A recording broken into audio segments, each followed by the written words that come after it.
Sem mais delongas, também muito ansioso aqui por ouvir a professora Paula, ela que tem uma experiência, como eu já disse, marcante no CAD, e certamente, à luz até dessa experiência, terá muito a agregar com todos nós. Consigo. Bom dia a todos. Cumprimento todos os aqui presentes na pessoa do ministro Cueva, e todos os que não estão presentes na pessoa do ministro Gilmar, que eu não tenho dúvidas está nos ouvindo atentamente. Eu preparei uma apresentação aqui muito breve hoje. Eu pretendo tratar um pouco da nossa sociedade algorítmica e como que isso tem afetado os direitos fundamentais e o olhar constitucional sobre isso. Então, começando aqui, eu acho que uma parte da minha explanação eu posso até ir um pouco mais rápido, porque eu acho que o professor André endereçou já muito bem essa nova economia, essa nova tecnologia, as plataformas e os riscos que isso vem trazendo. Então, o que vivemos hoje, estamos diante da quarta revolução industrial, né? E o que significa isso? É mais do que apenas um mercado digital. Estamos falando de um momento em que temos uma coleta de dados intensa, com um volume, velocidade e variedade de dados nunca antes vista. E o que diferencia essa coleta de dados de momentos anteriores é a possibilidade de processamento desses dados e o uso da inteligência artificial e do machine learning para organizar, processar, interpretar esses dados e dali extrair um produto, né, um produto de valor agregado. Então, um outro ponto também que eu acho que é importante ressaltar é como que essa revolução industrial se diferencia das anteriores. Então, enquanto as primeiras três tiveram um impacto enorme sobre as corporações, a quarta tem um impacto grande sobre pessoas e empoderamento de pessoas e, mais do que tudo, a possibilidade de aumentar a interface e gerar uma confusão entre o que é biológico e o que é digital. Né? Então, essencialmente, essas novas tecnologias, o que elas estão fazendo? Elas estão fundindo o humano com o digital e gerando, inclusive, questionamentos sobre o que é ser humano. Né? Recentemente, só para dar um exemplo, recentemente o Google contratou um engenheiro para vir fiscalizar um algoritmo de inteligência artificial chamado Projeto Lambda. E o engenheiro chegou à conclusão que esse algoritmo é autoconsciente. Então, ele seria um ser, né? Obviamente não um ser humano, mas um ser. E aí isso gerou uma série de controvérsias e discussões no meio acadêmico e também dentro das empresas sobre o que nos torna humano. É o nosso conjunto moral, é a capacidade de reflexão, é a linguagem, porque muito disso os algoritmos já têm e conseguem reproduzir, conseguem, inclusive, interagir com os seres humanos como se humanos fossem. Então, isso aqui é uma página que eu tirei recentemente dessa revista Wired, né? E mostra um pouquinho das preocupações atuais. Então, quais são as preocupações atuais com os algoritmos? São o fato deles preverem o futuro, o fato deles estarem prevendo quanto tempo nós vamos viver, se nós vamos cometer crimes, o algoritmo do TikTok, que muitos acham que o conhecem profundamente, quando, na verdade, isso é apenas uma forma de manipular a nossa atenção, né? Então, para o direito, o que precisa começar a ser investigado? As plataformas, elas são ambientes privados e elas têm regras, né? E essas regras privadas que falam como o usuário pode ou não agir dentro dessa plataforma, também é importante para a governança pública, porque esses espaços públicos esses espaços públicos são cada vez mais pessoais, assim como o seu espaço pessoal é cada vez mais público. Então, começa a ter uma confusão. E aí, como o professor André vinha falando, os modelos de negócios, eles são essencialmente globais. Não tem como uma empresa ter um modelo de negócios em um país e não em outro. E um exemplo disso é a discussão que teve recentemente, ano passado, entre o Google e o governo da Austrália. O Congresso australiano quis passar uma lei que determinava que o Google tinha que remunerar, ou de alguma forma remunerar ou destacar todos os provedores de conteúdo, notícias, enfim, que o Google usava para colocar nas suas buscas e no seu Google News. O Google, a resposta do Google a isso foi que ele sairia da Austrália, porque era simplesmente impraticável, como modelo de negócios, ter 2 modelos diferentes e, em um país, remunerar dessa forma e conseguir rastrear todo mundo que eles, de fato, colocavam na plataforma, e em outros países não fazer isso. Então, a resposta do Google foi: é mais factível, é mais eficiente, é menos custoso simplesmente sair do mercado australiano. E aí gera uma dúvida de, primeiro, como é que você operacionaliza uma saída de um site de um estado, né? Porque, no fundo, não é a empresa ou o site que está optando por fazer negócios naquele país, mas são os cidadãos daquele país que vão atrás do site. Bom, esse caso foi resolvido, né? Teve uma negociação entre eles. Mas, então, passando aqui para os algoritmos, essencialmente, o que está por trás dessas plataformas? São algoritmos, são formas de coletar dados, processá-los e extrair deles uma resposta. Mas os algoritmos, eles não são neutros, né? Embora exista essa concepção de que eles são uma fórmula matemática, ele é uma fórmula matemática ou, enfim, um código de software que é desenvolvido por seres humanos. E, com isso, ele traz vieses, ele traz pré-conceitos, pré-julgamentos e valores morais. E esses valores morais vêm da nossa sociedade. Então, existe uma certa confusão entre aquilo que é humano e aquilo que é digital. E aí é que entra a chamada sociedade algorítmica, que é o que nós temos nos transformado. Mais do que uma economia de plataforma, um mercado digital, a sociedade está sendo transformada. E ela está sendo transformada por meio desses algoritmos. Por quê? Eles estão sendo cada vez mais infiltrados na nossa vida, em decisões conscientes e inconscientes que nós tomamos. E essas consequências são diversas e amplas, e algumas delas atingem diretamente o exercício dos nossos direitos fundamentais. Quais? Por exemplo, o exercício de direito à liberdade, privacidade, liberdade de expressão, que tem sido muito discutido ultimamente em quase que o mundo inteiro. E, ao mesmo tempo, ele desafia a interpretação constitucional e o papel do Estado na interpretação e na adjudicação e na delimitação desses direitos.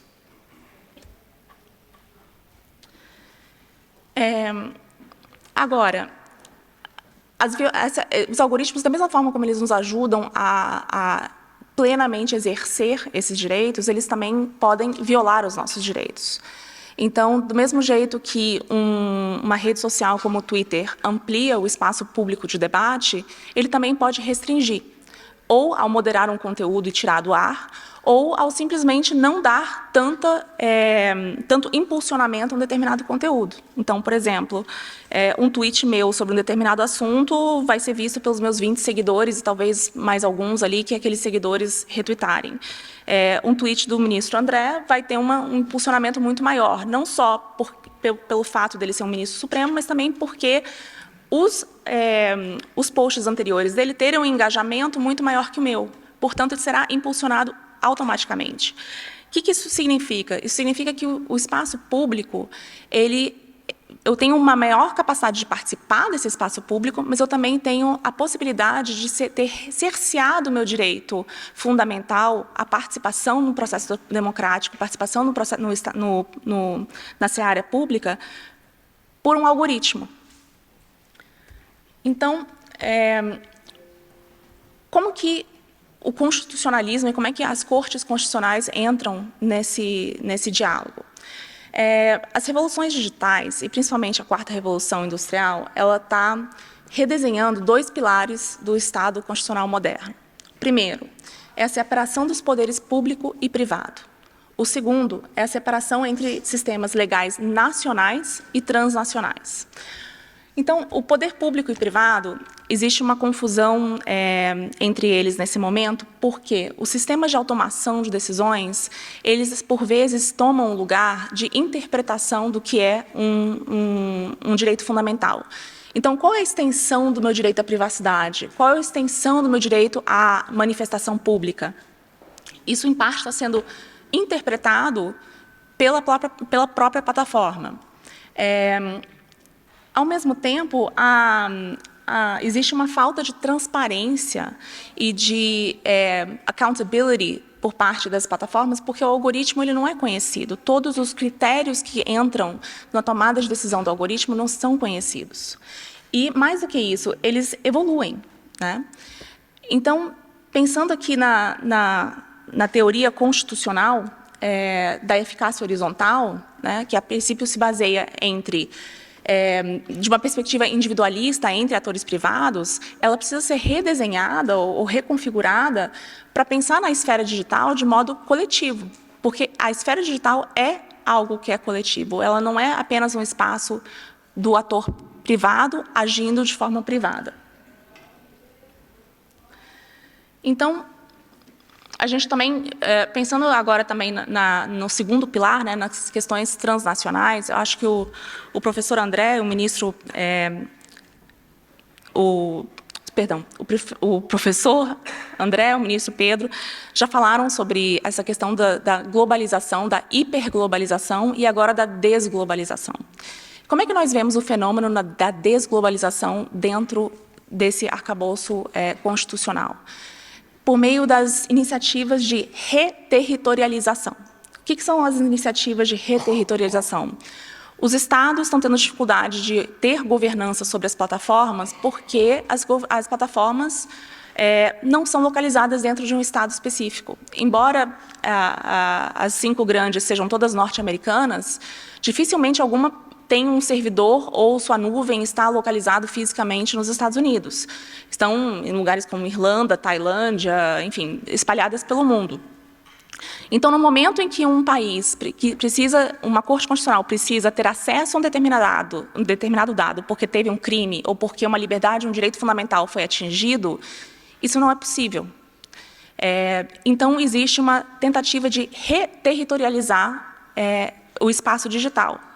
Mas o espaço digital, por natureza, é global. Por natureza, ele é plural, multilateral, e ele é composto de uma série de redes que não podem ser fragmentadas. E elas não podem ser fragmentadas não por um desejo de um Estado, mas sim porque a lógica da internet é de recusar uma autoridade hierárquica central. A lógica da internet é quase que uma oposição ao desenho do Estado soberano. Então, quando pensamos nesse modelo de governança, de descentralização, como equacionar isso com uma jurisdição constitucional que tem fronteiras e que obedece fronteiras, né? Então, esse é o grande debate. E aí, pensando na moderação de conteúdo e na forma como os direitos fundamentais estão sendo repensados e redesenhados dentro da nossa Constituição e no Brasil, eu destaco aqui um caso que ainda está pendente de julgamento no Supremo, que é a repercussão geral 987. E, nesse caso, tem uma discussão sobre a constitucionalidade do artigo 19 do Marco Civil da Internet, né? E esse artigo ele determina a necessidade de uma ordem judicial específica e prévia de exclusão de conteúdo para responsabilização civil do provedor de internet, ou de website, enfim, dono da plataforma, né, por danos decorrentes dos atos ilícitos. Agora, eu acho esse caso muito interessante porque ele traz todas essas perspectivas para dentro de uma única situação. Então, primeiro, se você precisa de uma ordem judicial para ter o seu direito fundamental protegido, né, eu digo você como cidadão e que tem uma postagem que está ofendendo, por exemplo, está expondo a sua privacidade, evidentemente, isso não vai vir a tempo, né, de resguardar o seu direito à privacidade. Ao mesmo tempo, se o Estado elege delegar para o ente privado a decisão de interpretar o direito fundamental e dizer aquilo que é privado e aquilo que não é privado e onde estão os limites dessa privacidade, o Estado está delegando para um ente privado e para um algoritmo, muito provavelmente, né, na grande maioria das vezes, a interpretação moral do que é o nosso direito fundamental. Então, o Estado, ao mesmo tempo, não deveria, né, a meu ver, delegar isso 100% para um ente privado, muito menos para um algoritmo, mas, ao mesmo tempo, tem que garantir que essa interpretação seja feita de uma forma tempestiva. Então, como equilibrar esses princípios? Sinceramente, não sei, ministro. É algo que o Supremo certamente dará uma resposta muito eloquente. Mas existe uma necessidade de aumentar o debate em relação a qual é o papel da moderação de conteúdo e o que eu acho essencial, que é uma convergência. Então, temos que lidar com o fato de que o mercado digital ele é global.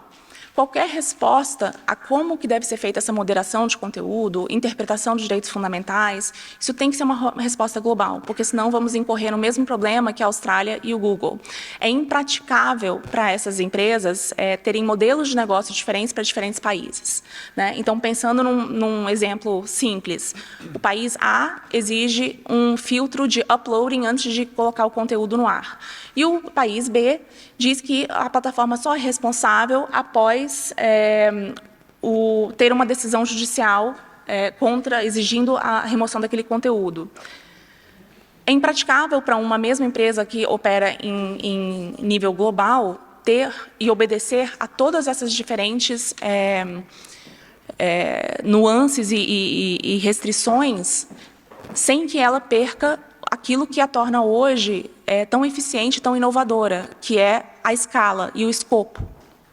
Portanto, eu acho que esse é um debate que é preciso ter, né? Precisamos começar a pensar em como que nossos direitos fundamentais e as cortes constitucionais no mundo estão interpretando e quanto que a sociedade está delegando para entes privados essa interpretação. E, se possível, fomentar um espaço internacional de sistemas de accountability, de governança, para que essa discussão não se perca na reterritorialização. Obrigada.